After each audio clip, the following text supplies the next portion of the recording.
So what I decided to do today was I went through a bunch of videos and I focused my search on Americans coming to Vietnam to live here with the claim of this is the best spot to be. And a lot of these videos were titled, "Is Vietnam better than America?"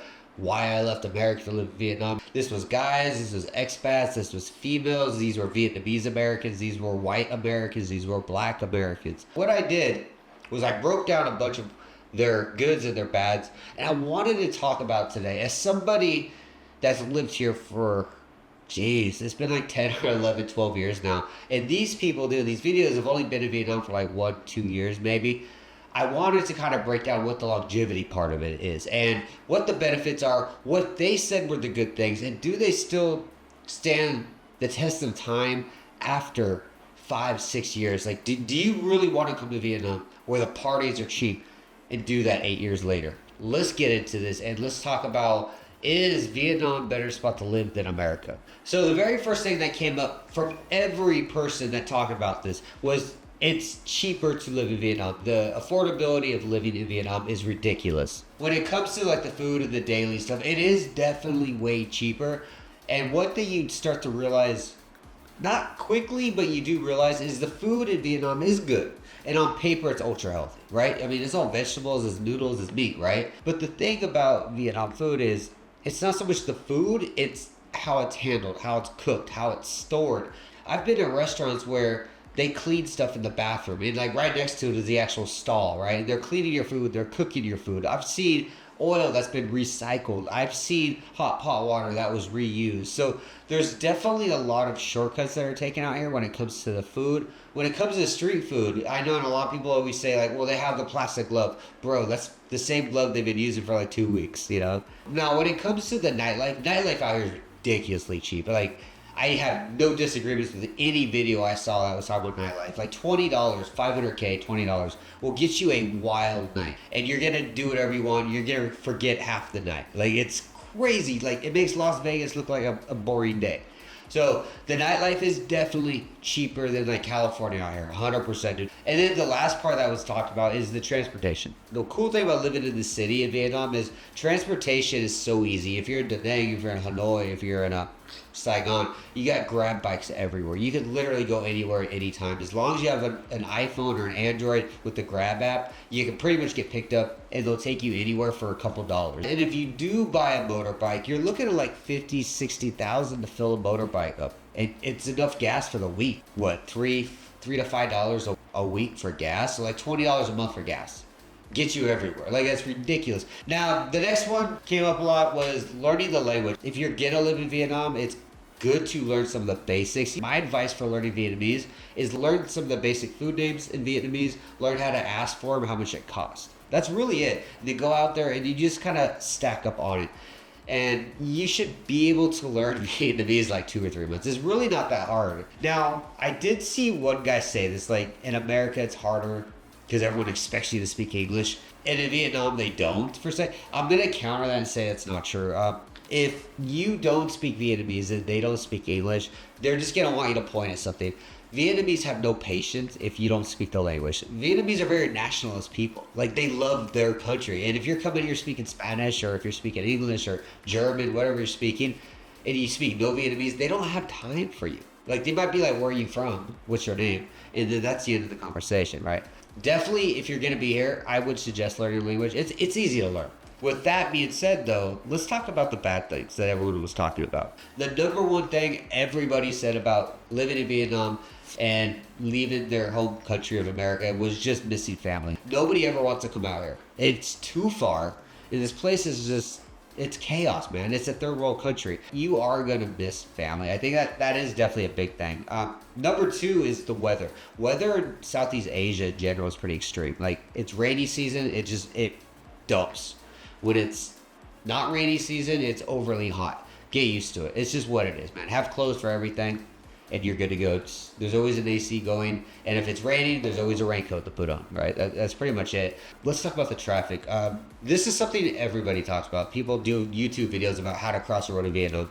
Vietnam traffic has to be some of the worst in, like, the world. Like, when I think of the worst driving in the world, I think of Vietnam, I think of India, and I think of Mexico. Complete chaos. The problem with Vietnam, though, is there's no real order to it. People like to say like there's a system that they know that we don't know. Like there's a rule of engagement. There's the horn system or something like that. Nobody gives a shit. It's just everyone's driving, they're honking, they want you out of their way so they can get past you. I've seen so many people hit pedestrians and look at them, honk at them as they're falling, and keep driving. Like nobody cares. So the traffic is definitely really bad out here. It's rather unorganized, it's chaotic. When you're crossing the road, look out for yourself, because if they hit you, they're going to keep going. They don't care. Unless you hurt their or damage their car, they're not going to stop. Now, the next one is something I can really relate to. It's something that the guys talked about a lot, not so much the women. Sports, special events, like go to the park and like playing some rugby or playing football or tennis or something like that. Most Vietnamese don't do that stuff. Like it's either badminton, karaoke, or getting drunk. Like that's really it. And this isn't an insult to Vietnam. It's a culture difference. Speaking of sports, the time is different. If you're in Vietnam, you want to watch the Super Bowl, it's going to be on at like 3 or 4 in the morning. It's actually ridiculous because of the time frame difference. Now the next one is quite weird. A couple girls actually talked about this, and this is moving out of America to Vietnam.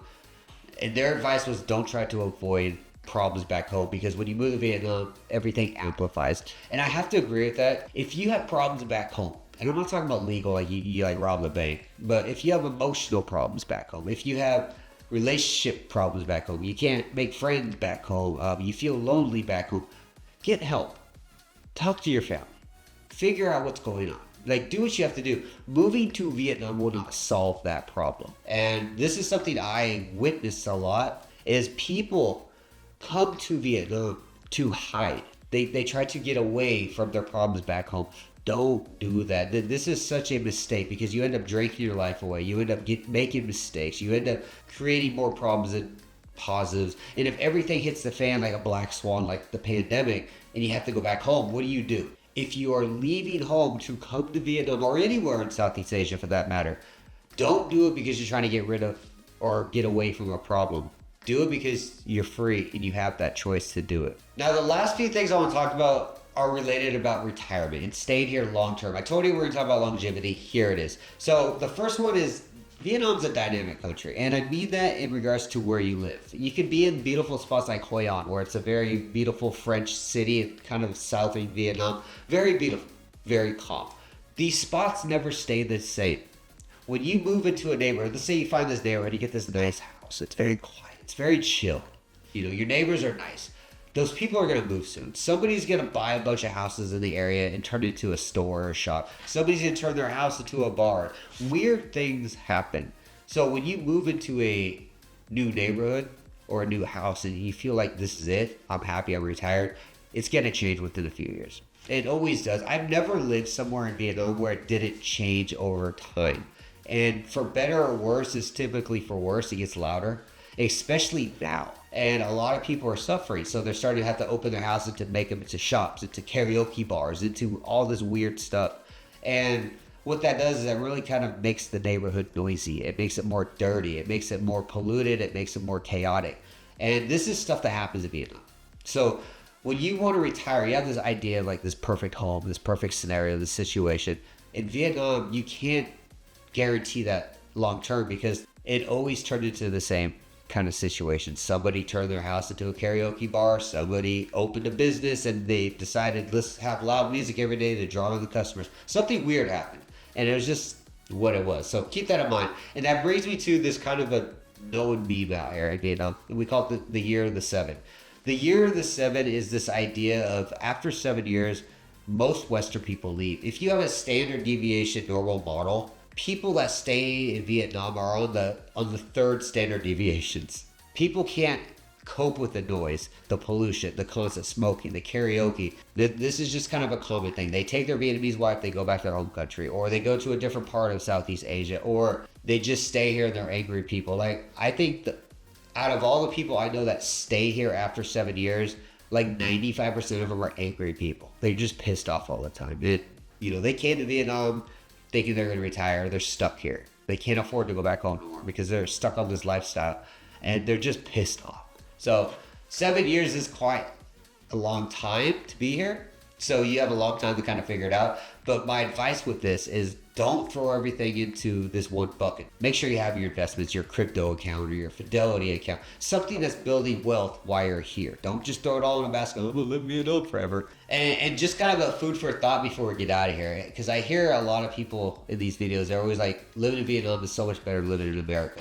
Understand, if you gave any Vietnamese person $5,000 and an American, a Canadian, or an Australian visa to live in those countries, they would take it in a heartbeat. They would leave their own mother here just to get out of this country. So when I talk to Vietnamese, that I say, what do you think about Western people that come here to live here long term? They're always like, why would they leave America?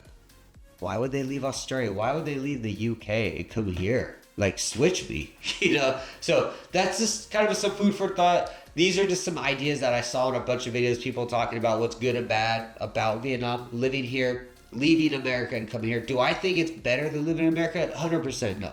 I think Vietnam is one of the few countries on my list that I always tell people you have to visit. Vietnam is a beautiful country to visit. And coming out here for 3 months to see it, 100%. To live out here for 7 or 8 years, we're back to that third standard deviation at this point. So with that being said, guys, I'm going to get out of here. Thanks for watching. I will see you again.